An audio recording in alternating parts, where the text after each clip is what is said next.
Fáilte. Welcome to the Village Oak Tree for October 16th. I'm your host, Terrance Ó Domhnaill, and I thank you for joining me once again. So I thought I was going to have an interview with a former Oklahoma politician, but he ghosted me this week. So you got just me. Uh, I crafted up a bunch of offbeat news stories I collected over the last week from non-mainstream news sources that tell us all a little different take on what the American mainstream news media is telling everyone. So, just to give you an idea here, some of these news stories you may have heard, some of them, and some you may not have heard about in the last few days. Most of these I picked up are from The Cradle and Russia's RT News, which I've heard has been banned in the United States now. I also found an article from Substack commentator and Reuters to balance things out a little bit. From a week ago, the story in The Cradle, which has also been in a couple of other media publications, about how Blinken approved Israeli attacks on Gaza aid convoys. As most people around the world know by now, Israel has been committing genocide by any means possible, including starvation and prevention of medical supplies from reaching people who are most in need.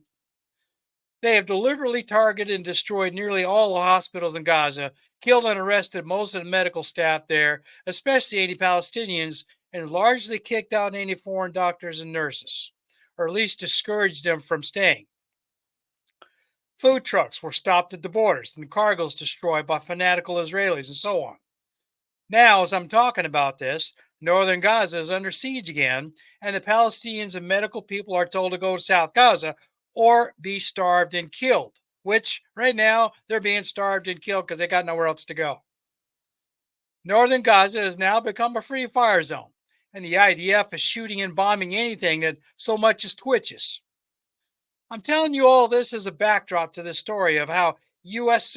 Secretary of State blessed all this in so many words while he was lying to Congress, telling them just the opposite. As of yesterday, a story has been leaked to the Washington Post, deliberately or otherwise, detailing a letter to Israel that if Israel doesn't start allowing aid into Gaza within the next 30 days, Biden will turn off the arms spigots. Now, we all know by now that this is probably just another false flag leaked out to the Washington Post to try and convince voters in the U.S. that the Democratic Party actually is starting to care for the Palestinians 2 weeks out from the election. Sorry, Joe Biden, you're about a year too late. Leaking this letter out now only makes your situation look worse. This looks just like it actually is because of the horrific video of the man who burned to death a couple of days ago at the Al-Aqsa Martyrs Hospital by dropped Israeli firebombs. The powers behind the throne figured that they should do something, anything, to try and sway public opinion back to favoring Kamala Harris. I can truthfully say this little ploy will not work as it stands now. Trump actually has a shot at winning this, despite all of his latest antics, like dancing on stage to some music at the start of a rally for nearly 40 minutes, like someone with onset dementia. I know what that looks like because my late mother died from the combination of dementia and COVID a couple of years ago. So this week's commentary is going to be mostly about the wars overseas because the U.S. is on the verge of supporting the start of World War III in the Middle East. I'm sure all the American Christians who believe in the Bible scriptures from Revelations are jumping around like crazy right now as they seem to see their convictions come to life. You know, all those biblical stories about the Antichrist and the 4 horsemen of the apocalypse and the prediction of a world war to end all wars to begin the rapture that starts in the Middle East. For those of us who are not evangelical Christians, or even Christians for that matter, this threat of an existential war that may go nuclear is very scary. Israel is doing all it can to draw in the U.S. military over there so they can destroy Iran and all of its proxies that seem to be a threat to Israel and their vision of a greater Israel and the U.S. hegemony, which involves a little more Middle Eastern real estate than they have control over right now. We're talking about all of Palestine, Lebanon, Western Syria, Jordan, and the Sinai Peninsula of Egypt, according to Israelis. I say the Israelis because Netanyahu had a map when he gave his speech to the UN here about a week or so ago, and it map showed exactly that all of that land I just rolled off to you does in fact going to belong to Israel. Yeah, well, there's some people over there that might object to that. When I say all it can, as far as what they're going to do about it, I'm talking about rumors about things like using depleted uranium warheads to bomb Beirut, which I got from another new article from the Cradle a few days ago. Now, there have been some people who saying, well, they can't confirm that. Nobody really knows for sure whether the Israelis used depleted uranium warheads on some bombs they dropped to knock out Nasrallah. Well, the Cradle has a report says that they did. So not only do the refugees have to worry about all the toxic dust from flattened buildings, they also may have to deal with possible radiation poisoning from uranium-laden warheads. It's supposed to be against the law, international law. Well, we all how the Israelis feel about international law. They have been saying in the last few months that Gaza have been deliberately made uninhabitable by Israel. It's beginning to look like Israel wants to do the same for Lebanon, turning these areas into wastelands to keep the Arab peoples out, claiming the land for the Israeli settlers. In order to get away with that, they have to mount a successful ground operation, and there's an obstacle in their way. The UNIFIL troops from the UN peacekeeping force. These guys are set up in the southern part of Lebanon from the Litani River in the north to the southern border as drawn by the UN in order to keep the peace between Lebanon as Hezbollah and the Israelis. Well, we all see how that's working out. There are multiple stories out now since I found the one I have about how 5 peacekeepers now have been injured by Israeli tanks flying on their watchtowers, with one who was actually shot by an IDF soldier on Sunday. These guys were Sri Lankans and from Indonesia. One remote base with the Irish peacekeepers in it had their defensive barrier walls knocked down by Israeli tanks, supposedly. Of course, Netanyahu denies this. They were accidents, he says. Netanyahu made a speech telling the UN to pull its troops out or worse things would accidentally happen. How does that sound like a mafia boss? The Irish contingent told the IDF to back off after 2 tanks crashed through their main gate. So the question is, who will flinch first, the IDF or the UN? We may have an answer any day now. I would like to think the UN forces will hold their line. The Irish contingent says they will be staying and firing back no matter what the UN says. Meanwhile, the United States is hanging back and letting everyone do whatever they want, as if they expect Israel to do their dirty work of creating a Middle East that will serve only the interests of the U.S. and its allies in the EU. The question on everyone's mind around the world is whether the U.S. will take a more active role in helping Israel attack Iran. We all know they're going to. It's just a matter of how and when. We all know about all the bombs and munitions the U.S. and EU have been providing, such as possibly depleted uranium bombs, and that Israel may be using. Again, we got stories saying yes, we got people saying no. Truth will come out someday. But will the U.S. provide aerial refueling planes so Israel can bomb Iran? So far, for everything I've heard, the answer is no. What they are doing, besides supplying all the planes, parts, and munitions, is sending troops to Israel. The first ones were the Army Engineering Unit tasked with creating that floating pier a while back, and we saw how that worked out. A several million-dollar failure, which, if certain independent news stories from Gaza were true, also used by Army Special Forces to help rescue 4 Israeli hostages at the cost of nearly 300 Palestinians. There were rumors of elements of the 82nd Airborne totaling about 4,000 troops on the ground in Israel not long ago. No one wants to confirm that, and as of this week, the U.S. is sending a 100-man air defense unit with a THAAD air defense system to help Israel defend against incoming missiles and drones. I've heard of these THAAD systems before, but I listened to one commentator on Monday talk about how out of date these systems are and how these soldiers are nothing but bait for Iran, so the U.S. will have an excuse to go to war with Iran once American soldiers start getting killed. as a former soldier, this sickens me to hear how cheaply the U.S. government, the current U.S. government, values soldiers' lives. I mean, this is not a new thing as far as wasting soldiers' lives, but there's no strategic objectives to be gained by throwing away these lives in Israel. Israel and the United States cannot defeat Iran because of the Russia and China factory. And I'll get into a little more detail about that here a little bit later. Russia has made a deal, sort of, to help Iran against the Israelis and the US. China has made a deal to help the Russians, sort of. China said that they will not allow the Iranians to shut down all the Persian Gulf and Red Sea transition points out of the Middle East. China needs that oil. About 80% of their oil comes out of the Middle East, the Gulf states anyway. Not to mention, so does the rest of the world.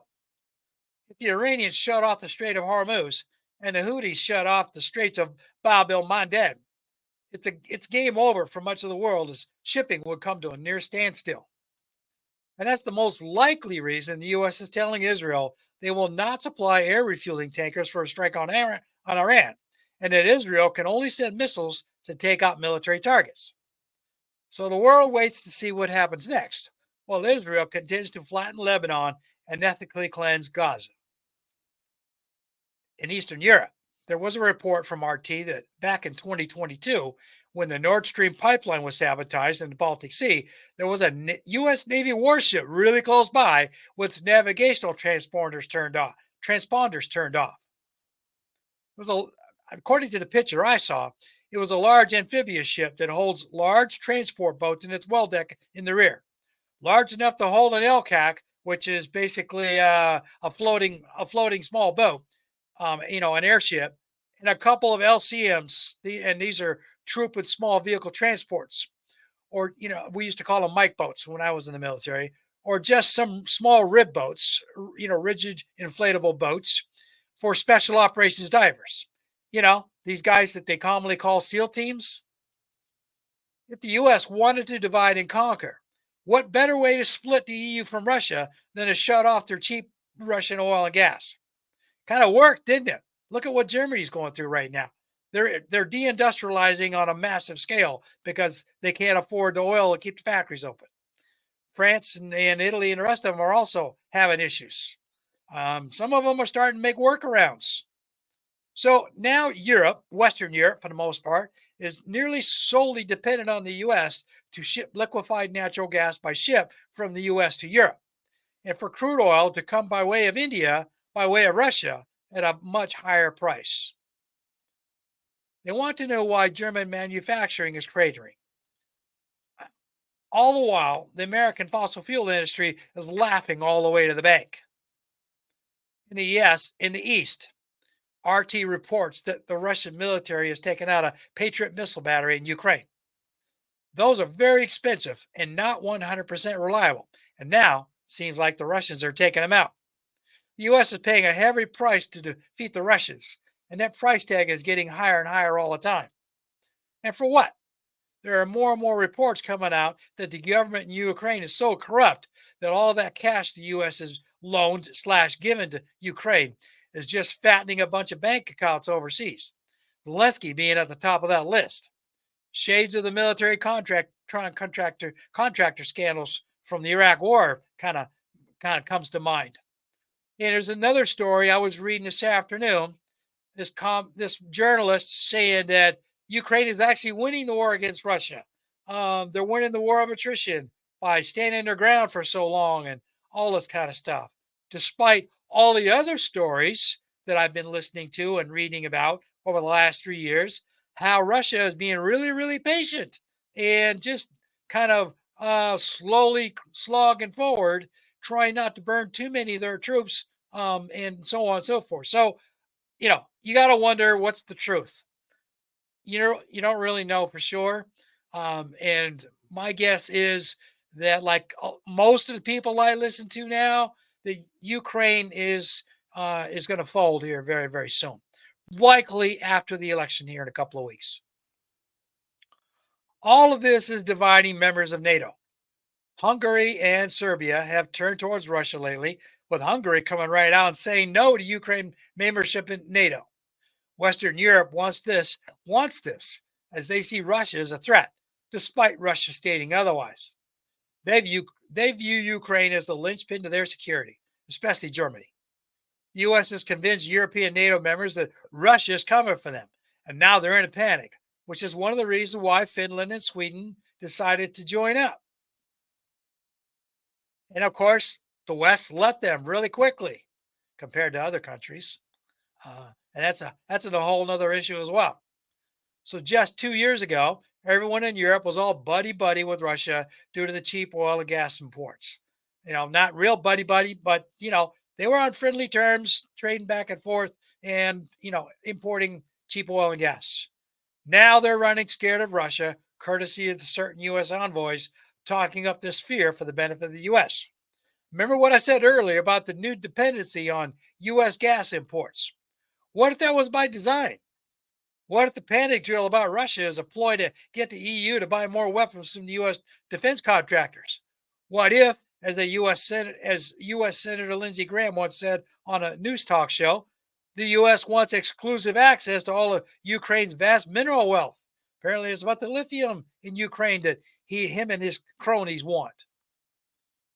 Speaking of the U.S., most of us who have paid attention to the news through the last 30 years knows that the U.S., through its agency, the CIA, has been and still is famous for paying off insurgents to fight against regimes they don't like. Well, they're at it again in Syria.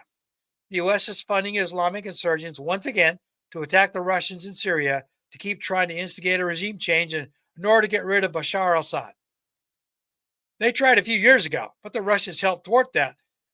But the U.S. is still working at it, this time using Ukrainian special forces in Syria to try and train the jihadists. I don't think that's going to work out so great, but they did blow up, an installation next to a Russian base here recently. In political news, Hungary is accusing the U.S. of trying to interfere in their elections. Imagine that. The U.S. has been accusing several countries of interfering in their elections of late, and the U.S. still hasn't gotten over the alleged Russian election interference from 2016. This is what the U.S. does. It has been doing for decades, instigating regime changes when some other country stands up to them and has a government they don't like, such as Hungary. Biden's government doesn't like Viktor Orban and his Fidesz party, so they want to undermine it and replace it with a more U.S. compliant government, much like they just tried to do in Venezuela recently. And to bring everything back home to the United States, FEMA and their subsidiaries who are trying to provide relief in the Appalachian Mountains regions hit by Hurricane Helene are being told you aren't welcome in certain places. Some small towns and communities have set up their own militias who are providing security and helping people out. They don't want the feds anywhere near them, chasing them out with guns. A lot of this came from social media, where all kinds of misinformation about FEMA and the feds ran rampant immediately after hurricane devastated everything. It was bad because the feds, being stupid, didn't think outside of the box and held up aid in some areas until they could get up to these people with wheeled vehicles. With the roads all washed out, they waited until they could get through. Meanwhile, some local veterans cobbled together mule trains and helicopters, and we're doing more than the feds could ever do. It's no wonder they aren't being welcomed with open arms. FEMA is finally up there now, but they're a day late and a dollar short, and they've lost the trust of these already skittish mountain folk. The rumors that FEMA was broke and didn't have any money didn't help them either. The bigger question is whether these local militias will stand down eventually. And I read some news early this morning that apparently law enforcement's going in there and they arrested a couple of these guys who didn't want to stand down. So the question is, how's that going to work out? Of course, this could be the start of something bigger. There are all kinds of rumors like this being promulgated by the MAGA Republicans, notably Trump and Vance. If you read or listen to Tom Hartman in his radio show, he will tell you that the MAGA people are gearing up to take over the country one way or another. Now, I'm a local election poll worker where I live, and as a former soldier, I've taken these threats, real or not, seriously when I go to work on November 5th. I work at a polling station that has a lot of conservative Republicans who vote there. I've met a few of my time working there, and they worry me. Not that I'm worried about my personal or physical security, but I don't want to have to listen to a bunch of trash talking idiots who want to stir up trouble. I can defend myself if necessary, but I doubt it will come to that. But loudmouths are harder to deal with because this whole freedom of speech thing. Now, I'm all for First Amendment rights when you use that right to abuse, but when you use that right to abuse others, that's when the line should be drawn. And we'll see how that works out come November 5th. Now, that's all I have to say today. I hope everyone has a good week ahead, and I'll be back again next week with who knows what. Will we be watching as Iran takes out the Israeli planes and carpet bombs all the Israeli military and civilian infrastructures by then? That's a good question. We're all waiting to find out. So, again, I'll talk to you again next week. Sláinte. Now, take a couple of minutes to listen to my advertisement, and I'll be back with another chapter from the priest to wrap things up this week.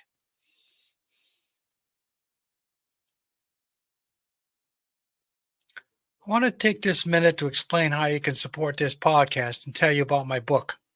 This podcast is free to subscribe to on all the major mobile podcast apps, on my YouTube channel, Krana Biha, for the first 30 days on my Substack page, Krana Biha, the Tree of Life, at substack.com. With that in mind, I'm asking for donations of any amount. I decided that I would rather ask for donations instead of charging subscriptions, so everyone has an opportunity to watch or listen to this podcast everywhere in the world. All I'm asking for is help in defraying the cost to produce and distribute this podcast and maintain my website. I've set up a donations tab on the Village Oak Tree webpage at rss.com and on my website at www.kranabiha.com. Link to PayPal for your security. This way you can use any currency you wish from around the world, providing PayPal is available to you. Now let me tell you about my book. It's entitled The Fugitives in a New United States, which can be found at major online book retailers around the world, such as Amazon, Barnes & Noble, Lulu, and many others. It's available in hardcover, paperback, and digital ebook form. You can also buy a hardcover or a paperback edition from me directly through the bookstore page on my website.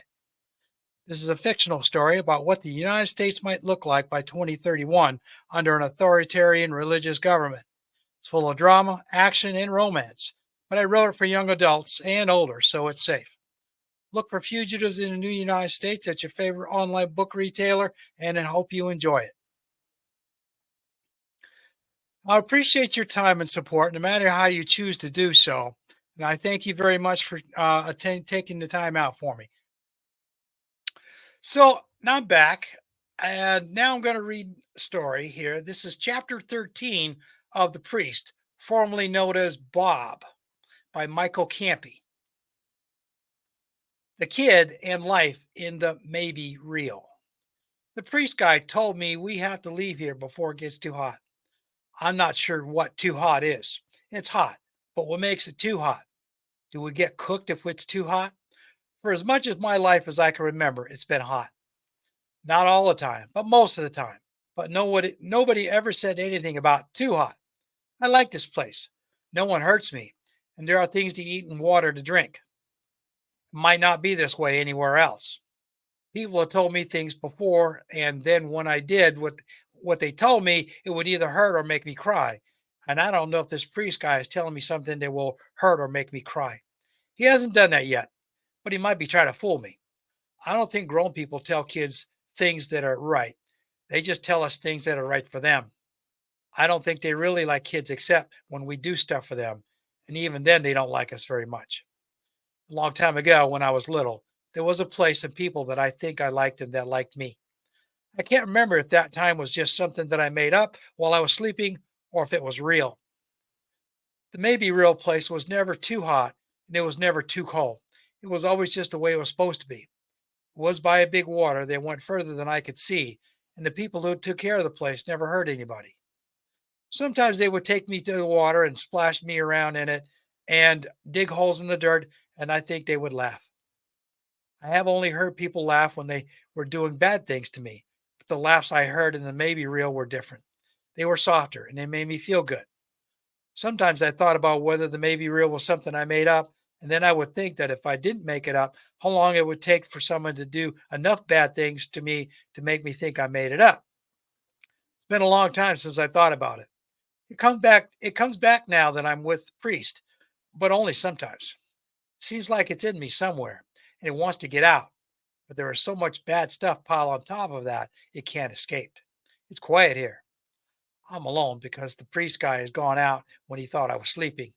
I wasn't sleeping. I don't sleep much, even when I feel like I could. I'm afraid of sleep because bad stuff used to happen when I went to sleep, but it doesn't now. So I sleep more than I used to, but still not much. And I think that's why maybe some real has come back. One time before, I heard one of the men say, I hope there's some food in that house up there. Otherwise, we might have to eat the kid. After that, I heard the word hope. And every time we come near a town, or because I hoped there would be food there so they wouldn't have to eat me. I remember the feeling when we came near somewhere that might have food and there was food and no one ate me, then it would feel good. I like the feeling. I had the feeling now.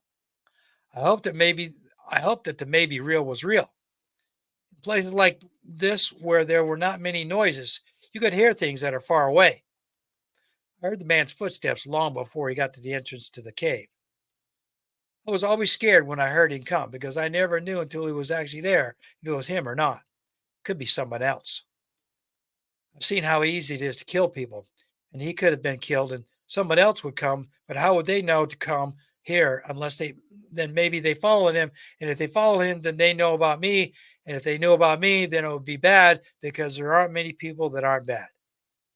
Maybe priest guy is the last person anywhere that's not bad, and if he got killed, then they would be all bad, and that would not be good. I closed my eyes real tight in case it was not him. I felt a hand on my shoulder. Then he said softly, Hey kid, you awake?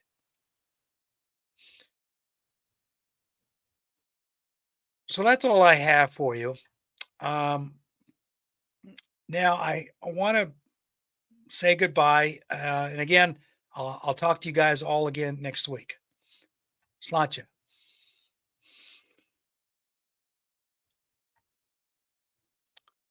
Thank you for listening to the show today. I hope you enjoyed it and you'll return again for another episode of the Village Oak Tree.